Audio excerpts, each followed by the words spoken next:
This is an account of an event that happened a couple of years back. I lived in Flagstaff, Arizona at the time, and a friend of mine invited me to a rare cultural experience, a Navajo ceremony in Monument Valley. My friend Mike worked as a community liaison between the local government and the Navajo tribe, so he had numerous opportunities to learn about their traditions and participate in their ceremonies. He'd often spoken of the rich blend of heritage, tradition, and spiritual practices of the Navajo people, and I must admit, I was always intrigued. The towering sandstone buttes of Monument Valley, changing shades with the passing hours from rich reds to deep purples, stood sentinel as we drove to the venue. The breathtaking panorama was a living testament to the various nature-centric narratives woven into Navajo lifestyle and mythology. I had seen Native American ceremonies in movies, rhythmic drumming, beautiful clothing, emotional dances, an exotic concoction of awe and respect. But to be present at an intimate ceremony, I felt a wave of humility wash over me, the sacredness of the occasion inexplicably resonating within. As evening fell, we've reached our destination. The air was dense with the aroma of roasting corn and juniper smoke. The elders greeted us warmly, treating us more like welcome guests than outsiders. Mike translated their words, and their expressive gratitude for our participation left me touched. The ceremony started with a slow, rhythmic drumming that seemed to echo the beating heart of the land around us. The rising moon cast long dancing shadows as the entire group moved in harmony. Despite not knowing the precise steps, I found myself swaying to the rhythm naturally, feeling an unexplainable connection to the ground below and the stars above. After the main event of the ceremony, a feast was laid out, and I received the opportunity to try their traditional foods. The evening drew on and most people gradually drifted away, except for a few, including some of the elders. Mike and I stayed on by the fire, Mike translating the old Navajo stories. That's when it started, an uncanny shift in the ambience. The flames of the fire pit, which had been flickering merrily, seemed to dim. A silence washed over the area. The earlier sounds of laughter faded away, replaced by what seemed like whispers in the wind. The elders looked visibly perturbed. Then, a sound broke through the eerie quiet, a shrill, unholy laughter that seemed to hang in the air around us. The noise was unfamiliar and terrifying, echoing off the silent buttes around us. It took me a moment to realize, horrifyingly, that the laughter was an imitation of Mike's own rich, resonant chuckle. The connection was undeniable and utterly chilling. Suddenly, I noticed a shadow move at my peripheral vision, a slender, agile form, swifter than any man, darting between the buttes. It was too quick for me to make out more than an impression, a sense of long limbs and a hunched posture, the impression of speed and stealth. The moonlight barely touched it, like it was made of the shadows themselves. Something deep within me, an age-old primal instinct, echoed a singular warning in my mind. Danger. That's when I heard it, a noise that set my hairs stand on end. It was Mike's voice, but wrong, repeating a phrase that he had earlier spoken. Except Mike wasn't talking. He was sitting right by me, his mouth closed, his eyes wide. That twisted mimicry drifted over to us from the shadows, clear as day. And then a figure emerged from the shadows. At first, I thought it to be a man, about maybe 7 feet tall. But as it stepped forward into the dim moonlight, I noted something strangely off-kilter. Its posture was entirely wrong, hunched, jerking, but still graceful in a malevolent way. The face struck a vague resemblance to human, but haggard and distorted in such a way that screamed unnatural. A new odor wafted from the figure, earthy and musky, like a wild predator, but undercut with the scent of decay. Up till that moment, I'd entertained a desperate wish that it was a mindless prank. But that smell, grotesque and so out of place, along with those horribly familiar words coming from this creature, shattered every hope. The elders immediately snapped into action. Their faces were masks of terror, counteracting their aura of warmth and welcome from earlier. They hurried us away from the fire, whispering among themselves in demeaning tones.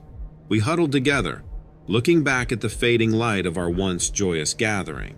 That's when I saw it. The creature, its form shifting in the shadow. Its monstrous shape melted away, replaced by something smaller, like an owl. The transformation was fluid, almost mesmerizing in its horror. The owl thing took off silently into the night. The whole encounter must have lasted all of 5 minutes, yet it felt like a small eternity. In the deafening quiet left behind by its exit, our heartbeats thrummed loud against the silence. We stole away that night, leaving our campsite undisturbed. Mike and I drove away in silence, his hands white-knuckled on the steering wheel. The faces of the tribesmen, filled with such warmth and kindness earlier, transformed with pure, unadulterated fear, would be forever seared into my mind. The following week was a haze. We didn't talk about what happened. Heck, we didn't even talk to each other for a few days. Over time, words gradually returned. But that incident, well, yeah, that was the elephant in the room. The sight of it, the smell, and that voice has left a mark on my perception of reality. It's like someone lifted a veil from my eyes, revealing a world that was deeply interwoven with our own, and yet a terrifying realm apart. This all still feels very raw, very real. I sometimes wonder if it was all a figment of my imagination. I try to view it as an adventure, an experience that lent a standpoint to my narrow understanding of the world. But that step comes with its own set of monsters, doesn't it? Supernatural, unseen, taboo, terrifying. The words of fictional ghost stories that had once seemed so distant now find a reasonable place in my reality. Now, when night falls, I sleep with one eye open, all ears tuned to the wind's whispers, always waiting, always watching.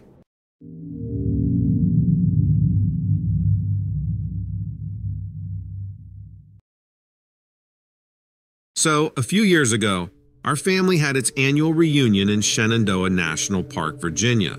It's a pristine place with vast expanses of woodland, scenic vistas, and a ton of wildlife. It's a haven for nature enthusiasts, including myself. I've always been an early bird, and I had a tradition I followed: early morning jogs through nature, relishing the feeling of the cool morning air, and letting the scent of the woods work its magic on my senses. Thanks to our family's choice of location that year, I had an opportunity to take my morning runs through the charming woodland trails of the Shenandoah. Everything was business as usual that first morning. Everyone else was still snoozing when I set out just as dawn's first light was coming up. I geared up and started down the path. I was running through the tranquil paths of the park, soaking in the quiet of the morning save for a few birds serenading the new day. The path was marked by old, overgrown trees, giving it a charmingly spooky vibe as the sunlight filtered through the canopy, casting dancing ethereal shadows on the ground. After about half an hour of running, following the random twists and turns of the woodland track, I decided to pause for a breather. It was during this breather that I noticed the usual sounds of nature, a background hum I had become so accustomed to, had gone eerily quiet. Suddenly, everything went eerily silent. The birds had stopped chirping, and even the rustling leaves had gone silent. I took out my earbuds to better sense my surroundings when I felt a strange unease tickle the back of my neck. I dismissed it as the result of the sudden silence and decided to continue my run. I had barely taken a couple of steps when I saw a faint pair of glowing lights through the thin morning mist that had settled on the distant part of the trail. At first, I thought it might be another early morning jogger like me, probably with some high-tech running gear. But the longer I stared, the more I realized the lights were higher off the ground than they should have been. It took me another moment to comprehend they weren't lights at all. They were, in fact, eyes. But there was something unnervingly odd about them. They shone ominously in the mist, casting a really creepy glow. I couldn't make out much else in the dim light, but the glowing eyes sparked a heavy knot of dread within me. My heart raced as apprehension washed over me. I decided to ignore the ill feelings, and I kept running.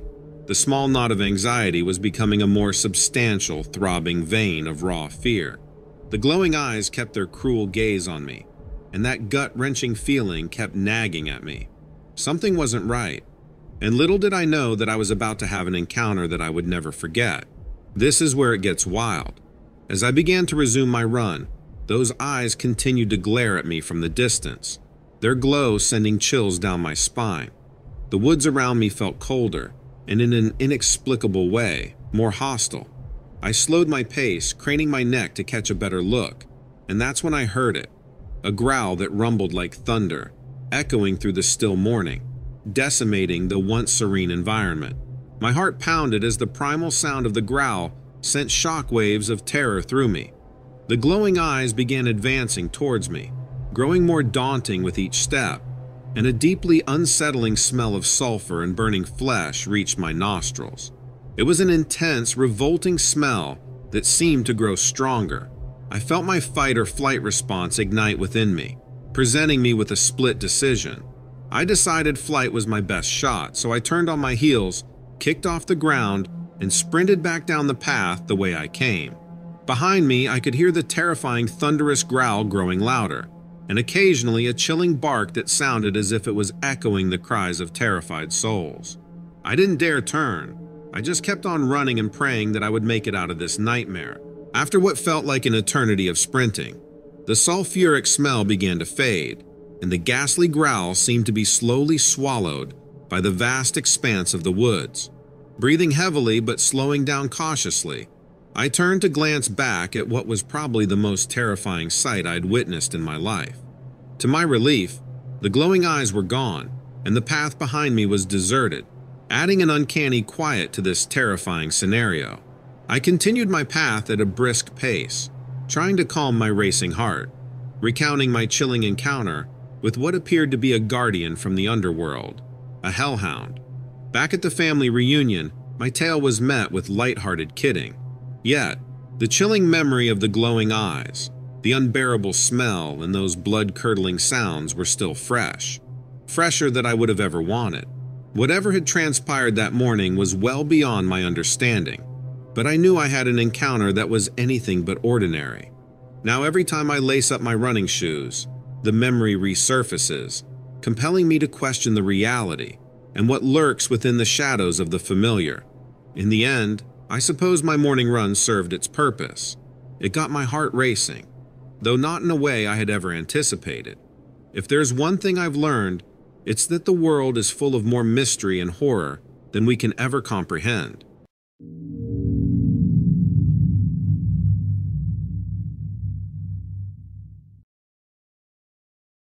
It was around September a few years back, I think, on one of those precious end-of-summer days, when the sun is out but it's not too hot, and the water's just right for fishing.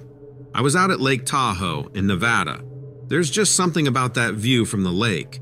So peaceful and calming. It's almost mystical. Even if the fishing is bad, it's nice to be out there. It can be a popular place.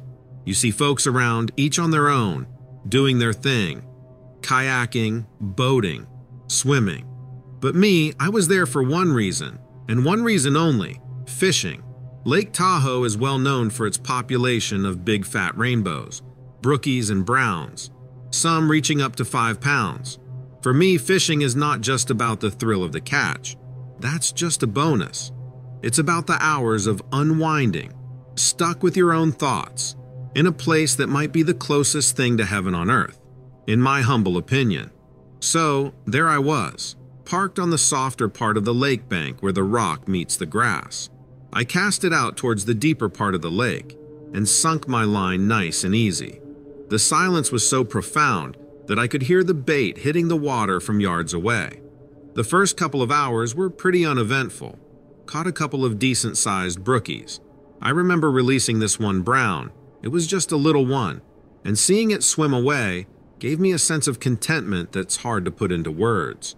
Peaceful, serene, almost meditative. Fishing truly is my happy place. However, that feeling wouldn't last when dusk began to settle. The lake was still, and the sun was kissing the horizon line. The clouds above had an orange glow to them. Out of nowhere, I heard what sounded like a growl. I froze in place, straining my ears to hear it once more. I looked around, and there wasn't a soul in sight, which made me feel all the more isolated. Reasoning that it must have been some stray bear or a coyote, I decided to pack up my gear right about then, just in case. The last thing I want on a relaxing outing is a midnight rendezvous with a wild critter. Just as I was packing up, I heard it again. This time it was louder and was followed by a snapping of branches. There was something moving in the woods behind me. In the pit of my stomach, I knew that this wasn't just a normal wildlife encounter. I had this unexplainable feeling of dread wash over me. I threw all my gear in my bag and rushed out of there. I was stopped by the sight of some unusually large footprints on the shore.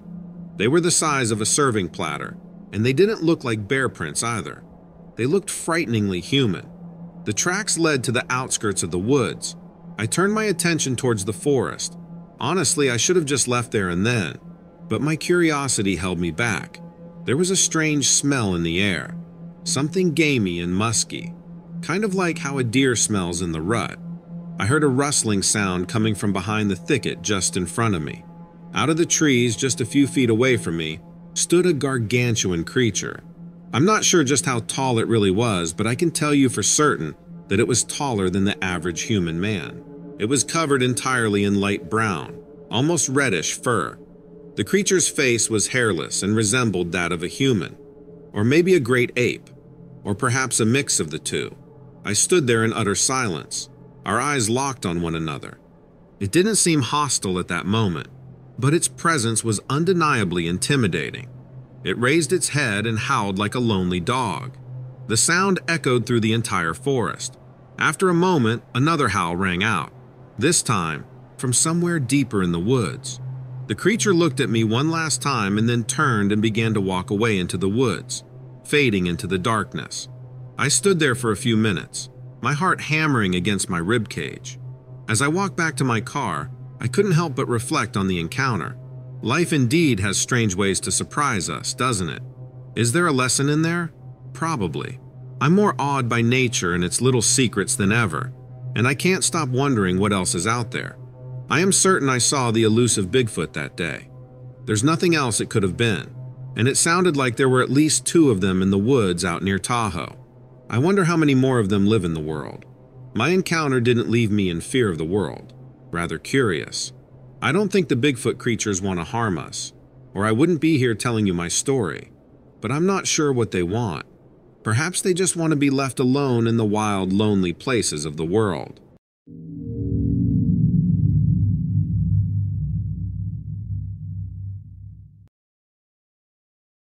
So, there I was, smack dab in the middle of the Saguaro National Park, Arizona, with a couple of my good buddies, Marcus and Benny.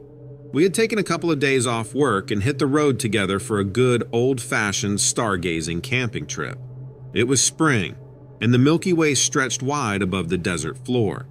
There was no place else I'd have rather been. For a city kid like me, the park was an escape from suburban life. I remember the particular day well. The heavens sprawled above us that warm spring evening, scattered with countless stars. It was near perfect. Marcus, Benny, and I had been lifelong friends.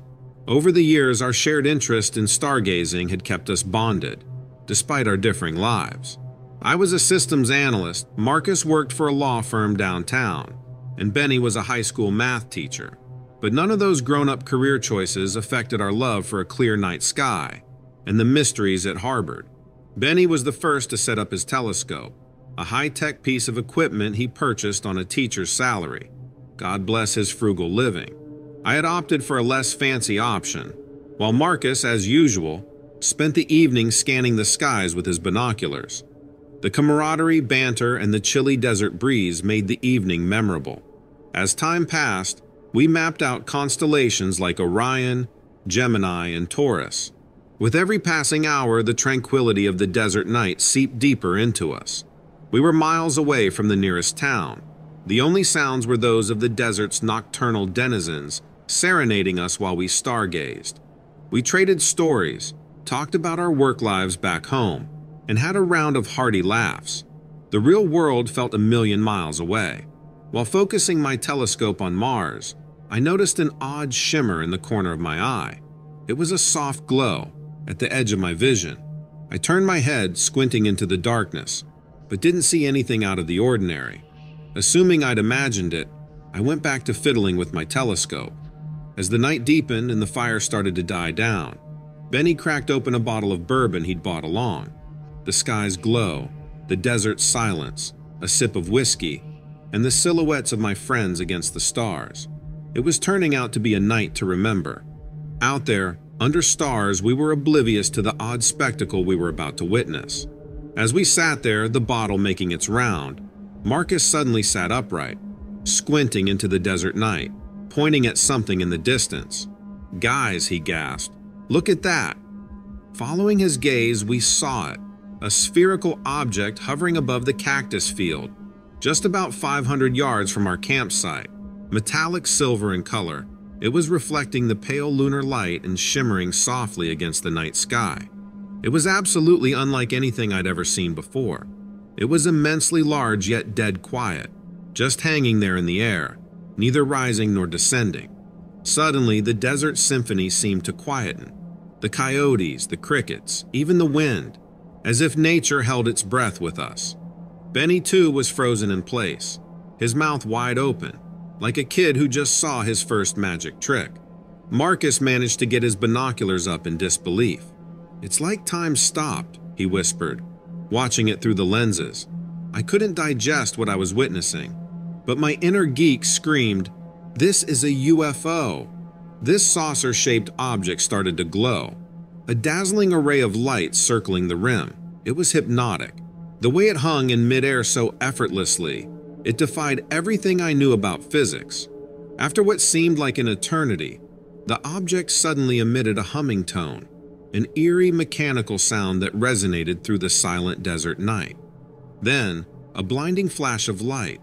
It shot off to the east in an instant, the speed unimaginable. It soon vanished, leaving nothing but a trail of light that dissolved into the night sky's black canvas.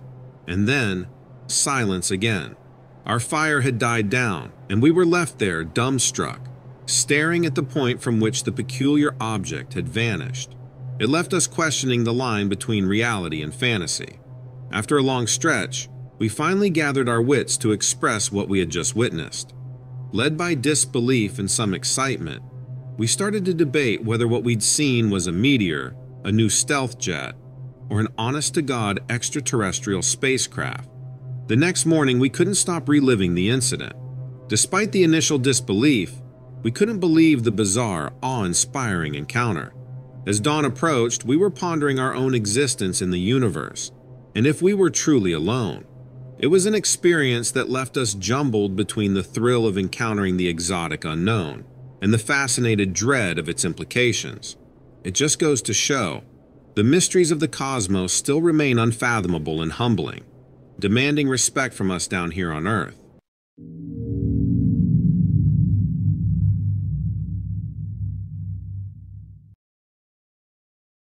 A few years back, I was on a break from my job and used it as an excuse to escape my life in downtown Vancouver for a bit. I had taken up trail running not long before this and was exploring some of the local wilderness trails. That day, I found myself heading to the remote hills of British Columbia. The weather was perfect for a trail run. The sun was shining, birds were chirping away, and there was a cool breeze in the air. I was just starting to move up to some intermediate trails and thought this one route in particular would be a good test of my endurance. There was a steady elevation gain, a little more than I bargained for, but it wasn't the most difficult one out there. The trail was as unforgiving as it was beautiful. It was pretty rocky in some areas, and I had to really pay attention to where my feet were going. But this was the mountains after all. That kind of terrain is to be expected. Still, I felt a sense of peace. Instead of the screeching city sounds, I was surrounded in silence. It was perfect. Just what I needed that day. I stumbled into a small clearing. I must have taken a wrong turn some time back. The trail was marked by rock cairns in some of the questionable areas. When the trail gets rocky in the mountains, it can be easy to lose. But I was sure I followed the right path. The silence in the clearing deepened. It seemed unnatural, but I couldn't tell you why. It was a beautiful area. deep into the woods with the views of the mountains peeking out between the trees. Despite its beauty, I couldn't shake the feeling that I was unsafe, that there was something else out there with me. My heart throbbed in my chest as I felt an invisible shift in the forest. That's when I noticed a smell. It was out of place in the fresh mountain air. It was dank and off-putting, like something sour and rotten. And then I heard what I thought was a growl. It was a thick, gravelly sound. All of a sudden, I had the urge to run or hide. It was a primal instinct that I've never felt before or since. But my brain couldn't decide what it wanted to do, and I was left there, frozen in my tracks. Not a minute later, something emerged from the foliage around me. At first glance, it looked like a wolf, but its front limbs were more muscular and longer than any canine I've ever seen. And its feet, they looked like hands. I thought I was terrified then, but the creature slowly stood up on its hind legs and began walking towards me. I was too afraid to move. The creature walked effortlessly on its hind legs, just like a human, but its face was that of a wolf. It was almost cartoonish looking, the way its animalistic head sat atop a human torso. The whole beast was black. Black fur, black nose, black lips, except for the eyes. Those were a deep golden amber. I wanted to run, but I couldn't move my legs. They felt like lead. I thought I was going to die right there, but the creature didn't harm me. It didn't charge or try to rip me apart. No. Instead, it raised its arm and pointed towards the direction I had come. It wanted me to leave. After I realized that it wasn't about to kill me, I backed slowly away. Step by step, I moved away from the creature. It watched me go, eyes fixated on my every move. Once I was a safe distance away, I turned and ran faster than I ever have before. I found where I had taken the wrong turn and got myself back on the right path. The rest of my trip was a blur. I made it to my car, but I had questions. Did the creature know I was lost? Was it trying to help me get back to the trail, or did it want me out of its territory? Or maybe there is another explanation out there for what I just experienced. Though I don't know what it could be. Whatever the creature was, it had a human-like intelligence and was able to non-verbally communicate a clear signal to me. It wasn't like any other species of wildlife that just growls at you to tell you to leave it be. The animal looked at me and pointed. Could it have been a werewolf? That might explain the intelligence. Or were the stories true of the fabled half-dog, half-man creatures that are rumored to stalk the wilderness in so many areas of the world? Your guess is as good as mine. I haven't seen the creature since that day, but I stick to well-marked paths when I'm alone in the woods. I'm not afraid, though. Whatever it was, I don't think it is a threat to humans. Still, I keep an eye out for it whenever I'm in the mountains. Maybe I'll find answers one day, but until then, I'll have to settle for speculation.